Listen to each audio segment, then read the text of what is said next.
आपने अपने आसपास कई ऐसे छोटे छोटे बिजनेसेस देखे होंगे जो कभी बड़े ही नहीं हुए।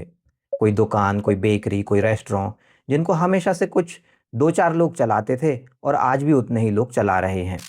दूसरी तरफ एग्जाम्पल है रामेश्वरम कैफे जैसे, जो कि अभी कुछ साल पहले ही एक दो स्टोर से शुरू हुए और आज मल्टीपल स्टोर से करोड़ों का बिजनेस कमा रहे हैं। तो आखिर सेम ही तरह के इन बिजनेसेस में ये अंतर आता कहाँ से है? द ई मिथ हमें बताती है कि कई बार इस तरह के बिजनेसेस के ओनर्स एक बिजनेस नहीं बल्कि एक जॉब ओन कर रहे होते हैं।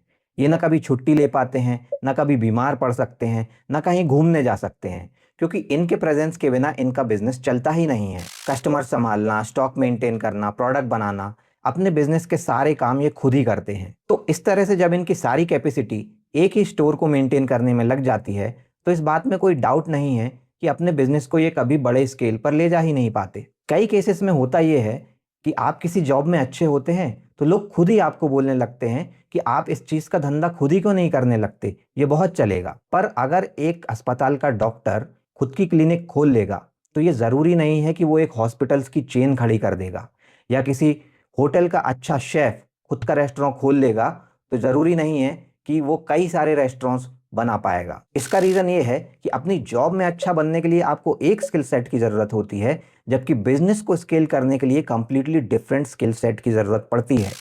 तो अगर आप एक स्मॉल बिजनेस ओनर हैं तो जरा सोचिए कि क्या आप सच में एक बिजनेस कर रहे हैं या एक जॉब में फंसे हुए हैं। अगर आप एक जॉब में फंसे हुए हैं तो सोचिए कि इससे निकलकर आप अपने बिजनेस को स्केल कैसे कर सकते हैं। इस चैनल को फॉलो जरूर कीजिएगा, क्योंकि हो सकता है कि इस टॉपिक पर हम आगे और बात करें।